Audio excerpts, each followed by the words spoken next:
Hello and welcome to a new episode of Reptile TV, my intro animal for you. You probably know that I'm such an old fan of lychees. So this is a New Caledonian giant gecko, Rhacodactylus leakianus, and in this case it's melanistic. Melanistic because it has just way too much black, which you can already see quite well now. The funny or interesting thing is that when the melanistic lychees hatch, they are almost completely black at first. So a bit darker than the one here now. Then they get lighter, and for a while they are actually quite light as juveniles. And the bigger they get, the darker they become again. So even this one will get quite a bit darker, a lot blacker. This is a subadult male. So I'm a total fan of lychees, and having one that's all black definitely adds a certain appeal, which is why I wanted to show you this one as my intro animal today. The main feature in today's episode is this stump-tailed crocodile. It looks a bit mean how I'm holding him by the neck like this. 2001 stump-tailed crocodiles are not completely tame. They are relatively docile, but it's not an animal I can just hold on my arm like that. If it bites me with its little teeth, it really hurts a lot. That's why I have to hold him quite firmly behind the neck like this. But I can be sure that this is absolutely tolerable and okay for him. As I said, this is the main feature of today's episode. I need to tell you a little story about that, or I want to share a story with you. 2001, I bought the animal in a European country from Sweden. That was the previous owner. I got the animal with Cites, of course. Stump-tailed crocodiles are, well, you definitely need a Cites for that. I took over the animal with Cites. On the Cites document, there's a chip number on it. What I need to take note of, I made the mistake, or rather, at that moment, didn't pay attention to reading the chip number to see if the chip number matched this animal. So I had been in contact with the previous owner for a long time. He had the animal for many years, and I didn't even think to question whether everything was correct. Then I applied for export papers for the animal. So I had been in contact with the previous owner for a long time. He had the animal for many years, and I didn't even think to question whether everything was correct. Then I applied for export papers for the animal. For that you have to submit the CITES, and then the veterinary office checks the chip number. And during the check of the chip, it was found that there is no chip to be found on the animal. So he was chipped about 15 years ago or so. The chip is usually placed either in the hind foot or at the base of the tail. And we tried with the scanner. We can show you again how to do it to read the chip. And unfortunately, we can't read a chip on this animal. Now we've turned the poor guy a bit on his back with his head in a towel. On one hand, the towel protects us a bit, but also him. If he can't see anything, then he's quite calm and well behaved. And so we can now try to read the chip. This is a chip reader, a relatively good one.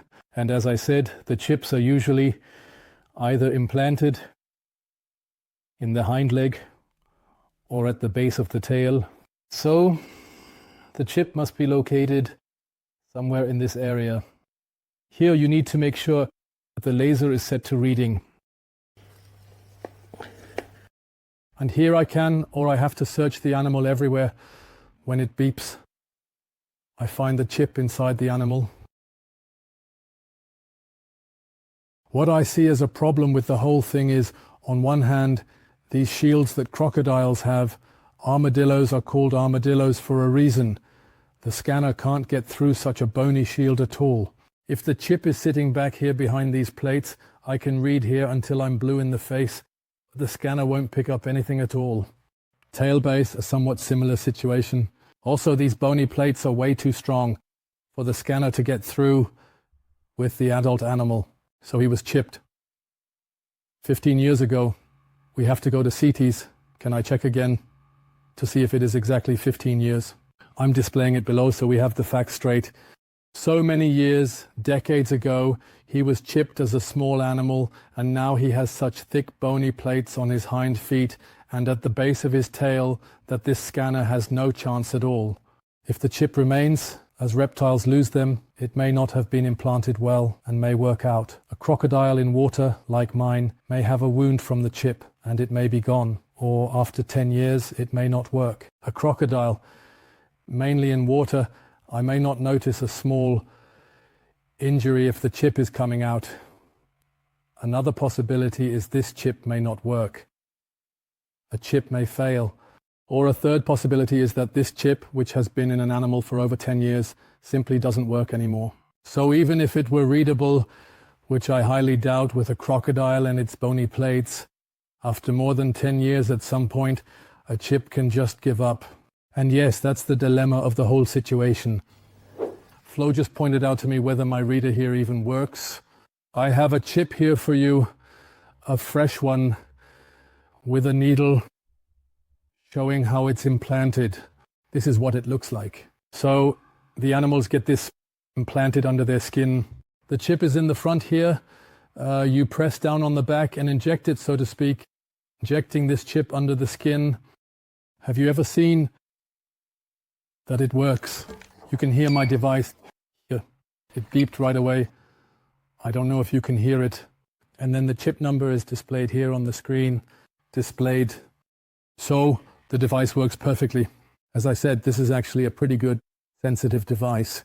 I've had others where you had to search and fiddle around for much longer. So the device definitely works. Now I've told you a lot, shown you a lot about the reader, but I haven't really gotten to the point yet.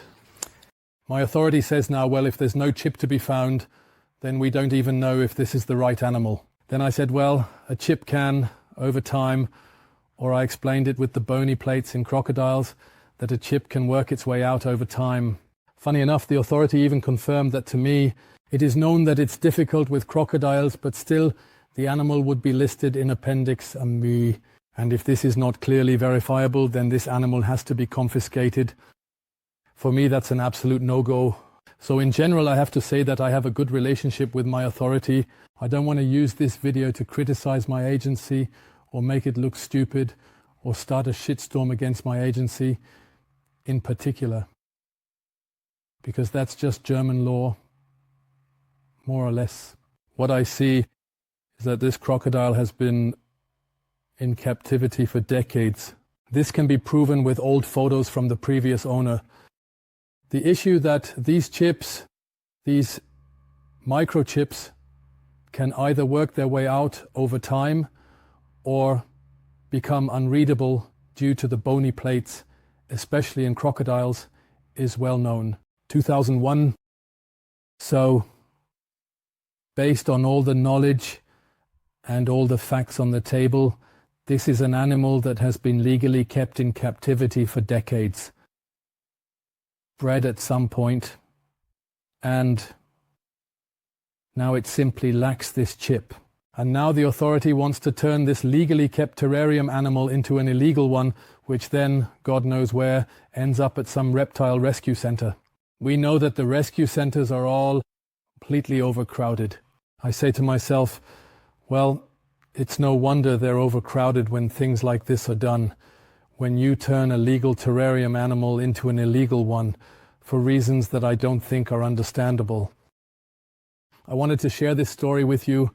I'm curious to see how it goes on. One point I still need to mention is what my authority has suggested I try, which is to take the animal to the vet and have it x-rayed at the hind legs and tail base where the chip could potentially be. Just a quick note on where the chip is located. That's maybe a bit of a hassle. I think we should note where the chip is located. So normally crocodiles, it's at the tail base or the hind leg, but we've already got 1 or 1,000 there. Also, the side is more or less fixed. On these microchips, there are usually symbols indicating which animal should be chipped how, but it's all just a matter of what can and should be done. So they don't really know exactly where the chip is located. That might be a flaw in the whole chip system. And now I have to go to the vet and have the animal x-rayed. With a bit of luck, you might find the chip on the x-ray, that chip. The next problem is again these armored plates in the armadillo lizards where the x-rays can't really penetrate properly. So most likely you won't see anything on the x-ray either. Even if the chip is there, you probably won't see it. So that won't be very successful either. That's just going to be more stress for the animal because I have to drag it in for the x-ray. It's stressful for me, which is why it's so crazy. I can't really live with the costs yet. we expose the animal to some x-rays, well, it might not be that bad, but in the end it will all be pointless.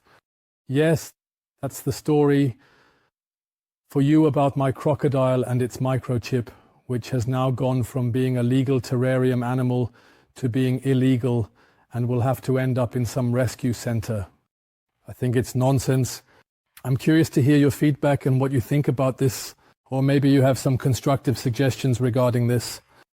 To be clear again, this is not meant to be a criticism of my agency in particular, although, as I said, I have a good relationship with them. I think that's just the problem we currently have in Germany in the area of species protection. The authorities are trying really hard to do a good job so they won't be vulnerable to any so-called animal rights activists or anything like that, or so they don't have to face accusations that they didn't take action and so on. For that reason, I believe many authorities are going overboard. I'm looking forward to your feedback, and give a thumbs up if you found it interesting. Subscribe to the channel, and then you'll know what happens next. We'll definitely keep you updated, and in the meantime, stay loyal and check those microchips.